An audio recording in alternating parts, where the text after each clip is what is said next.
ઇતિહાસ એટલે શું? ખાલી તારીખો અને રાજાઓના નામ? ના, જરાય નહીં. ચાલો એને એકદમ અલગ રીતે જોઈએ.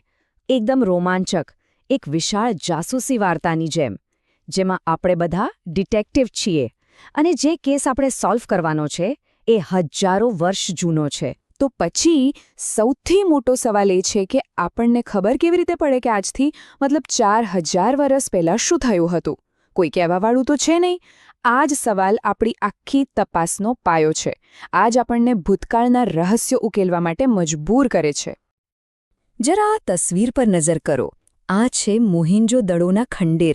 અહીં જે લોકો રહેતા હતા એમની વાર્તા કહેવા માટે હવે કોઈ નથી, કોઈ સાક્ષી નથી. તો પછી એક જાસૂસ તરીકે આપણે ક્યાંથી શરૂ કરીશું? સિમ્પલ, પુરાવાથી. આપણે પુરાવા શોધીશું. તો ચાલો શરૂ કરીએ આપણી તપાસનો પહેલો તબક્કો.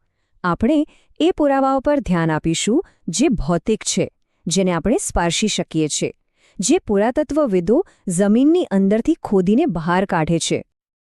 આ કામને પુરાતત્વશાસ્ત્ર કહેવાય છે, એટલે કે જમીનમાં દટાયેલી વસ્તુઓ દ્વારા માનવ ભૂતકાળનો અભ્યાસ.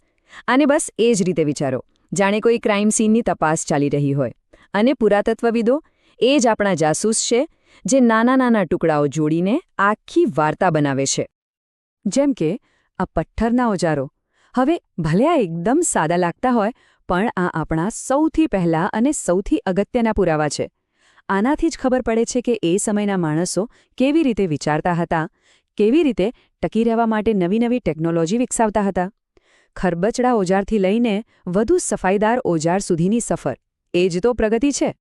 અને વાત ખાલી ઓજારો સુધી સીમિત નથી. આ જુઓ, એક નાનકડું રમકડું, એક માટીનું ગાડું. આના પરથી શું ખબર પડે? ઘણું બધું. એ સમયમાં પરિવહન માટે ગાડું વપરાતું હશે, એમની પાસે બનાવવાની કારીગરી હતી. અને સૌથી અગત્યનું, એમના બાળકો પણ રમતા હતા. આ એક નાનકડી વસ્તુ આખી જીવનશૈલીની ઝલક આપે છે. સારું, તો હવે હાથમાં પકડી શકાય એવી નાની વસ્તુઓથી આગળ વધીએ અને આખા શહેર પર નજર કરીએ. આ જુઓ, મોહેન્જો-દડોનું ગ્રેટ બાથ. આટલું મોટું જાહેર બાંધકામ, એકદમ વ્યવસ્થિત ગલીઓ, આ બધું શું બતાવે છે? એ જ કે આ કોઈ સાધારણ વસ્તી નહોતી. અહીં એક સંગઠિત સમાજ હતો, જબરદસ્ત પ્લાનિંગ હતું અને કોઈ પ્રકારનું શાસન પણ ચોક્કસ હતું. ઓકે, અત્યાર સુધી આપણે જે પણ જોયું એ બધી મૂંગી વસ્તુઓ હતી. આપણે એનું અર્થઘટન કરવું પડતું હતું. પણ શું થાય જો આ વસ્તુઓ પોતે જ બોલવા લાગે? જો એ આપણને સીધો સંદેશ આપે? વેલ, અહીંથી આપણી જાસૂસીનો સૌથી રસપ્રદ ભાગ શરૂ થાય છે. આ જુઓ, પથ્થર પર કોતરેલા શબ્દો, સમ્રાટ અશોકના શિલાલેખો. આ એક ગેમ ચેન્જર છે, બરાબર? અહીં કોઈ અંદાજ લગાવવાની જરૂર નથી. આ તો ભૂતકાળનો સીધો સંદેશ છે. જાણે હજારો વર્ષ પહેલાંનો કોઈ રાજા આજે આપણી સાથે સીધી વાત કરી રહ્યો હોય. અને પછી આવે છે સિક્કા. હવે સિક્કા એટલે શું? ખાલી લેવડ-દેવડનું સાધન? ના, એનાથી ઘણું વધારે. આ તો નાના નાના ઐતિહાસિક દસ્તાવેજ છે. શરૂઆતના સાદા પંચમાર્ગડ સિક્કાઓથી લઈને પછીના સામ્રાજ્યોના કલાત્મક સિક્કાઓ સુધી આ નાનકડી ધાતુના ટુકડા પર આખી કહાણી છુપાયેલી હોય છે. દાખલા તરીકે, આ ગુપ્તકાળના સિક્કાને જરા નજીકથી જુઓ. શું દેખાય છે? રાજા, દેવી દેવતાઓ, ખાસ ચિહ્નો. આ ખાલી એક સિક્કો નથી. આ તો એ જમાનાની જાહેરાત છે, એક પ્રકારનો પ્રોપેગેન્ડા. એ શું કહે છે? એ કહે છે કે જુઓ, અમારું સામ્રાજ્ય કેટલું શક્તિશાળી છે, અમારી કલા કેટલી શ્રેષ્ઠ છે અને અમને દેવતાઓનો સાથ છે.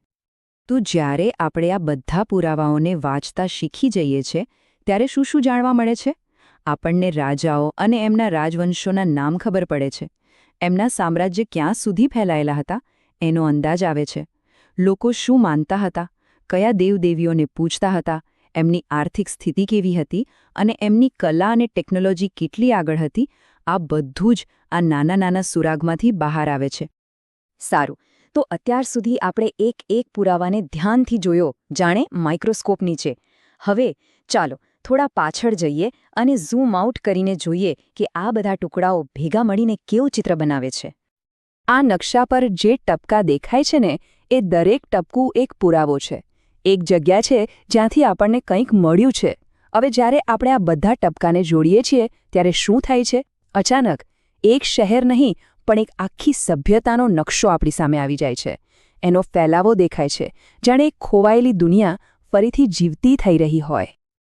પણ એક મિનિટ, આ તો થઈ એમના શહેરો અને ગામડાની વાત. પણ એમની આખી દુનિયા કેવી દેખાતી હતી? એ કેવા વાતાવરણમાં રહેતા હતા? ચાલો હજી થોડું ઝૂમ આઉટ કરીએ. દરેક વાર્તા એક સ્ટેજ પર ભજવાય છે, બરાબર? ઇતિહાસનું સ્ટેજ છે ભૂગોળ. ભારતીય ઉપખંડની આ ભૌગોલિક રચના જુઓ. આ નદીઓ, પહાડો અને સમુદ્ર કિનારા, આ જે સ્ટેજ હતું જેના પર આ આખી કહાણી બની હતી. નદીઓએ જીવન આપ્યું, પહાડોએ સુરક્ષા આપી અને દરિયાએ દુનિયા સાથે જોડ્યા. ભૂગોળ જ ઇતિહાસને આકાર આપે છે. અને હવે ચાલો હજી વધુ પાછળ જઈએ. એમની એ દુનિયા ભલે એમને માટે બધું જ હોય, પણ હકીકતમાં તો એ આ વિશાળ, સુંદર પૃથ્વીનો એક નાનકડો હિસ્સો માત્ર હતી. એમના જેવા જ બીજા કેટલાય સમાજો દુનિયાના અલગ અલગ ખૂણામાં પોતાની વાર્તા જીવી રહ્યા હતા. અને હવે ફાઇનલ ઝૂમ આઉટ. આપણો આ ગ્રહ એ પણ આ વિશાળ સૌરમંડળનો એક નાનકડો ભાગ છે. વિચારો, આપણે શરૂઆત ક્યાંથી કરી હતી? એક નાના પથ્થરના ઓજારથી, અને ક્યાં પહોંચ્યા? આખા બ્રહ્માંડના સંદર્ભમાં.